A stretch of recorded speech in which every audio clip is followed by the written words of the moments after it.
கன்னிராசி நேயர்களே, ராசிக்கு உங்கள் ராசிக்கு மனைவியின் ரகசியம் அப்படின்னு சொன்னா, வாழ்க்கை துணையை தேடி தேர்வு செய்யும் போது குணம், குடும்பம், கல்வி, பொருளாதார நிலை, எதிர்காலம் எல்லாத்தையும் பார்த்து தான் நீ முடிவு பண்ணணும். இவன் என்னதான் உண்மையா இருந்தா கூட சரி காதலிச்சு கல்யாணம் பண்ணவா, அதுவும் அவனுக்கு சரியான சில சூழ்நிலைகள் வராது. கணவன் மனைவி சண்டை கூட எதனால வருது? உண்மையா இருக்கக்கூடியவர் தான், இருந்தாலும் இருதார யோகம்ங்கிறது உண்டு. சில பேருக்கு அந்த திருமணம் பண்ணினா கூட கணவனோ மனைவியோ சந்தோஷமா இருக்க முடியாது, சந்தோஷமா இருக்க மாட்டாங்க. ஏதோ ஒரு கருமாப்பலன் சுத்தி அவங்க பிரச்சனை, சண்டை, வீட்டில் சொல் பேச்சு கேட்கறது இல்லை, ஏதோ ஒரு மனக்குழப்பங்கள் இப்படிதான் போயிட்டு இருக்கும். அதனால குடிமான வரைக்கும் நீங்க போக வேண்டிய ஊரு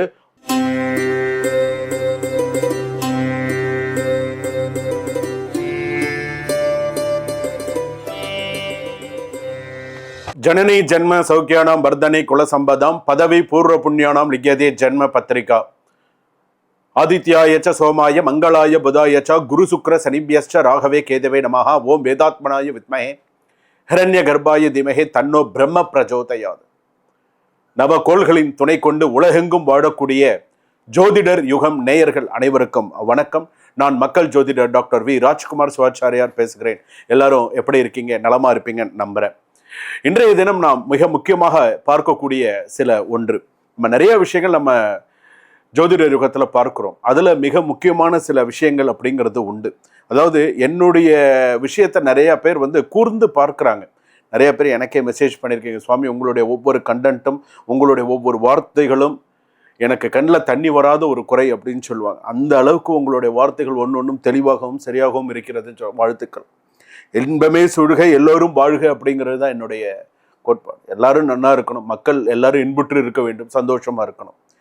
இன்றைய தினம் நாம் பார்க்கக்கூடியது உங்கள் ராசிக்கு மனைவியின் ரகசியம். இது முக்கியமா எல்லா 12 ராசிக்குமே தெரிஞ்சுக்கணும். ஆண்கள் அத்தனை பேருமே தெரிஞ்சுக்கணும். ஸோ உன்னுடைய மனைவி எப்படி, உனக்கு விவாகரத்து ஆயிடுத்தா, அதாவது ராசி அப்படின்னு எடுத்துக்கும் போது உங்களுடைய திருமண வாழ்க்கை பற்றி நீங்கள் தெரிந்து கொள்ள வேண்டும். முக்கியமா ஒவ்வொருத்தரும் தெரிந்து கொள்ளக்கூடிய ஒன்று. உங்களுக்கு மனைவி காதல் திருமணமாக வருமா, நிச்சயிக்கப்பட்ட திருமணம் வருமா, அல்லது 25 வயசுலேருந்து 35 வயதுக்குள் திருமணம் நடந்த வாழ்க்கை நிலையாக இருக்குமா, 25 வயசுலேருந்து 35 வயசுக்குள்ள இப்படி கல்யாணம் பண்ணிட்டு அப்படின்னு சொன்னா அந்த வாழ்க்கை உனக்கு நிலையாக இருக்குமா, அல்லது மனைவி உங்களுடைய பலமா பலவீனமா எப்படி இருப்பாங்க, உனக்கு சில பேர் பக்கத்துணையா இருப்பாங்க, கேள்விப்பட்டிருக்கீங்களா? அந்த மாதிரி இருப்பாங்க.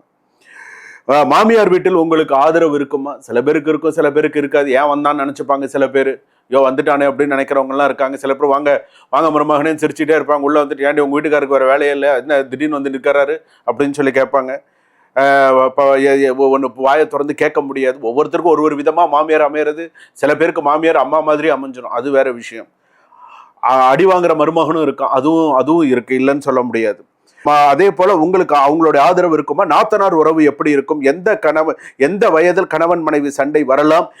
எல்லாவற்றுக்கும் வீடியோவில் நீங்க கடைசி வரைக்கும் நீங்க பார்க்கலாம். பார்த்தால் எந்த ஆலயம் கூட செல்லலாம். ஒரு கணவன் மனைவி அப்படின்னு இப்போ ஒரு ராசிக்கு எடுத்துக்கிறோம். இப்போ ஒரு மேஷ ராசிக்குன்னு எடுத்துக்கிறோம். அஸ்வினி பரணி கிருத்திகை 1ஆம் பாதம் வரையில மேஷ ராசி. அப்ப அந்த மேஷ ராசி கணவன் மனைவி ஒற்றுமையாக இருக்க வேண்டும், நன்னா இருக்கணும் அப்படின்னு சொன்னா எந்த ஆலயம் போகணும்? இப்போ கல்யாணம் நடக்கிறதுக்கு ஒரு கோயிலுக்கு போறீங்களா? கல்யாணம் நடக்கணும்னு சில கோயிலுக்கு போறீங்க, திருமணம் சரி போறீங்க, எதுக்கு போறீங்க? கல்யாணம் ஆகணும் அப்படின்னு சொல்லிட்டு போறீங்க. நித்திய கல்யாண பெருமாள் கோவிலுக்கு போறீங்க. இந்த ஈசிஆர்ல இருக்க நிறைய பேர் மாலையெல்லாம் போட்டு சுவாமிக்கெல்லாம் தரிசனம்லாம் பண்ணிட்டு வரீங்க. எதுக்காக? நல்ல மனைவி கிடைக்கணும், நல்ல இது கணவர் கிடைக்கணும் அப்படின்னு சொல்லி நீங்க போறீங்க, ரைட். ஆனா அந்த கிடைக்கக்கூடிய வாழ்க்கை கொஞ்ச நாள்ல ஆனதுன்னு ஒரு 5 வருஷம் 10 வருஷம் 12 வருஷம் ஒன்னா இருந்து திடீர்னு அந்த உறவு கசந்து போயிடுறது. குழந்தைகள்லாம் வந்தும் சில மனைவிகள் என்ன பண்ணிடுறாங்க, கணவருக்கு தெரியாமல் வீட்டை விட்டு ஓடி போயிடுறது, ரிலேஷன்ஷிப்ல இருக்கிறது தெரிய அதுக்கப்புறம் குழந்தைகள் ஒரு பக்கம், இவங்க ஒரு பக்கம், நம்ம நிறைய விஷயங்கள் இதுலலாம் பார்த்துன்றோம். அப்போ உன்னுடைய ராசிக்கு உன் மனைவியின் ரகசியம் என்ன? இது அவசியம் நீ தெரிஞ்சுக்கணும். உன்னுடைய வாழ்க்கையில நீ எப்படி இருக்க, உன் பொண்டாட்டிங்கிற ஸ்தானம் உன் ஜாதகத்துல எப்படி இருக்கு? இன்னைக்கு அமையறதெல்லாம் இன்னைக்கு நிறைய பேர் அண்டர்ஸ்டாண்ட். இன்னைக்கு லவ் மேரேஜே பாத்தீங்கன்னா இன்னைக்கு நிறைய பிரச்சனையில இருக்கு. இன்னைக்கு லவ் மேரேஜே நிறைய பிரச்சனையில இருக்கு. காதல் திருமணம் செய்தவர்கள் கூட ஒரு கட்டத்துல பிரிஞ்சு போயிடுறாங்க.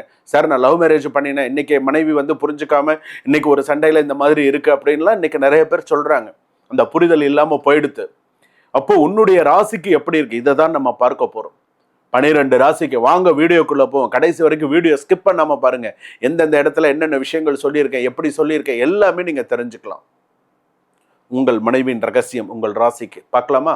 வாங்க வீடியோக்குள்ளே போகலாம். கடைசி வரைக்கும் ஸ்கிப் பண்ணாமல் பாருங்கள். நடுவில் ஏதோ சந்தேகம் இருந்தால் இமீடியட்டாக என்ற ராசிக்கு ஃபோன் பண்ணி கேளுங்க. வாழ்க வளமுடன். கன்னி ராசி நேயர்களே, ராசிக்கு உங்கள் ராசிக்கு மனைவியின் ரகசியம் அப்படின்னு சொன்னால், உங்களுக்கு மனைவி அமைவது காதல் கதையின் முடிவல்ல. அதாவது நல்ல மனைவி அமையும், மனைவி அமையறதுல நல்ல மனைவி தான். ஆனால் நீ ஏதாவது ஒரு அட்வைஸ் பண்ணுறேன்னு வச்சுக்கோங்க, கேட்க மாட்டா, அப்படியே அழுதுண்டே நிற்பா. என்ன சம்மந்தம் எல்லாம் மாடார, நம்ம அடிக்கவும் இல்லை ஒன்றும் இல்லை, இவன் சம்மந்தம் இல்லாமல் அழுதுன்னு இருக்கா, அப்படியே ஆனந்த கண்ணீரில் அப்படியே இருப்பாங்க சில பேர். அந்த மாதிரி எல்லாம் இருப்பாங்க. உங்கள் ஒருவரை குறை சுட்டி காட்டும் பெண்ணா காதல் திருமணமா நிச்சயிக்கப்பட்ட திருமணமா எப்படி இருக்கும் அப்படின்னு சொன்னா, நிச்சயிக்கப்பட்ட திருமணங்கள் நல்லா இருக்கும். திருமண வாழ்க்கை அப்படிங்கிறது சிறப்பா இருக்கும். 25, 27 கல்யாணம் பண்ணியிருந்தானா உனக்கு 2வது கல்யாணம் உண்டு. 28, 30 வயசுல கல்யாணம் பண்ணினா ஓரளவுக்கு வாழ்க்கையை கொண்டு போயிடலாம். 30, 33 எல்லாம் ஓரளவுக்கு கொஞ்சம் கொண்டு போகலாம். 34, 35 ஏற்ற இறக்கம் அதிகமா இருக்கும். நீயா கொஞ்சம் கரெக்டா பார்த்து நடந்துக்கணும். அதாவது நிச்சயிக்கப்பட்ட திருமணத்துக்கு சற்று ஆதரவு அதிகம் அப்படின்னு கூட சொல்லலாம். வாழ்க்கை துணையை தேர்வு செய்யும் போது குணம், குடும்பம், கல்வி, பொருளாதார நிலை, எதிர்காலம் எல்லாத்தையும் பார்த்து தான் நீ முடிவு பண்ணணும். 2வது, கன்னிராசிக்கு அமையும் மனைவி ஒழுக்கமானவர், முதல்ல நடைமுறை சிந்தனை கொண்டவர், குடும்ப நிர்வாகத்தில் திறமைசாலி, செலவில் கவனமாக இருப்பவர், கணவனின் பொறுப்புகளை பகிர்ந்து கொள்பவர், தேவையானதை நேரடியாக சொல்லக்கூடிய இவர் கணவனின் வாழ்க்கை ஒழுங்குபடுத்த துணையாக இருக்கலாம். ஒரு சிக்கல் என்னன்னா, ஒரு சிறிய விஷயத்தை பெரியதாக அலசினால் அன்பு இருந்த இடத்தில் விமர்சனம் அதிகமாகிவிடும். நீ வாயை வச்சுட்டு சும்மா இருந்தா கரெக்டா போயிடும். நீ ஏதாவது கொஞ்சம் பேசணுன்னு அடுத்த பலூன் ஊதி வெடிக்கிற மாதிரி ஆகிப்படும் சில விஷயம். அதில் நீ கரெக்டாக இருக்கணும். மனைவி கன்னி ராசிக்கா வாழ்க்கையில் எப்படி இருக்கும் அப்படின்னு சொன்னால், சில விஷயங்கள்லாம் சக்ஸஸ்ஃபுல்லாக இருக்கும். நீ இப்படி செய்யணும், ஏன் இப்படி செய்தான்னு கேட்க, இப்படி செய்யணும்னு சொல்லு, ஏன் இப்படி செஞ்சேன்னு கேட்கக்கூடாது, இல்லைன்னா சண்டை வந்துடும். மனைவி அமையும் திசை பாரம்பரிய தெற்கு திசை, மேற்கு திசை, தென்மேற்கு திசையில இருந்தெல்லாமே நல்ல மனைவி அமையக்கூடிய சூழ்நிலைகள்லாம் உண்டு. ஆனால் கன்னியா ராசி அப்படின்னு சொன்னால் சில பேருக்கு மட்டுமே தான் மனைவி, குழந்தை, மாமனார், மாமியார், அது மாதிரியான சில பேருக்கு மட்டுமே, உத்திரம், ஹஸ்தம், சித்திரை, கன்னியா, சில பேருக்கு மட்டுமே தான் அந்த ஒரு கல்யாணம், அந்த ஒரு வாழ்க்கை அப்படிங்கிறது ஒரு சில பேருக்கு மட்டும்தான். மேக்சிமம் பார்த்தோம் அப்படின்னு சொன்னா கன்னியா ராசிக்கு ஏமாற்றமே அதிகமாக மிஞ்சும். சில பேருக்கு ஏமாற்றமே அதிகமாக மிஞ்சும். காதலிச்ச பொண்ணும் கைக்கு வராது, கல்யாணம் பண்ணின பொண்டாட்டியும் உண்மையா இருக்க மாட்டா சில நேரத்துல. அது சில நேரத்துல சில கன்னியா அவங்கவுங்க பிறந்த வருஷம்னு ஒரு சில விஷயங்கள் சுய ஜாதகம் இருக்குல்ல, சந்தேகம் இருந்தால் ஃபோன் பண்ணுங்க நான் சொல்றேன். ஆனா சில பேருக்கு அது அந்த மாதிரி அமையறதுக்கான வாய்ப்பு இல்லை. இவன் என்னதான் உண்மையா இருந்தா கூட என்ன சரி காதலிச்சு கல்யாணம் பண்ணவா, அதுவும் அவனுக்கு சரியான சில சூழ்நிலைகள் வராது. கணவன் மனைவி சண்டை கூட எதனால வருது?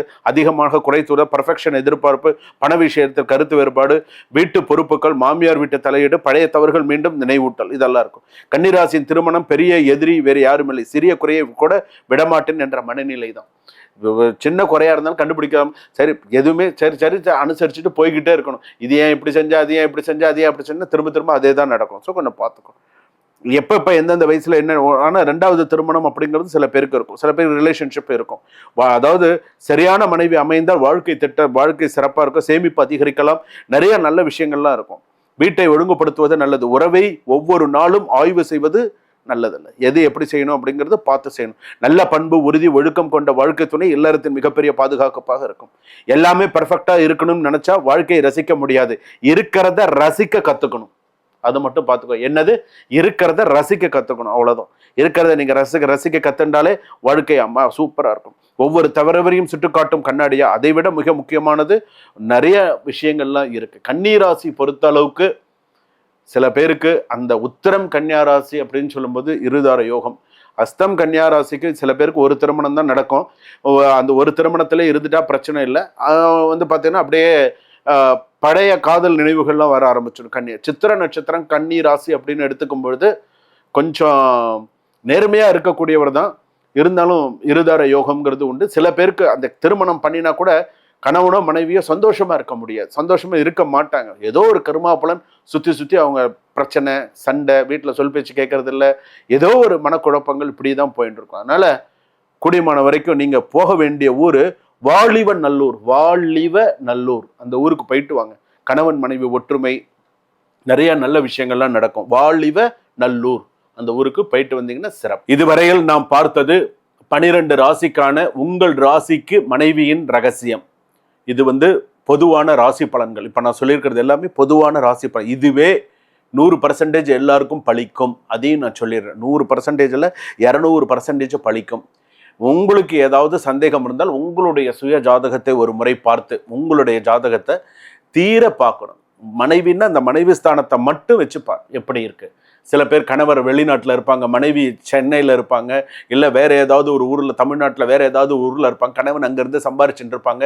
இங்கே மனைவி போகிற போக்கே சரியா இருக்காது.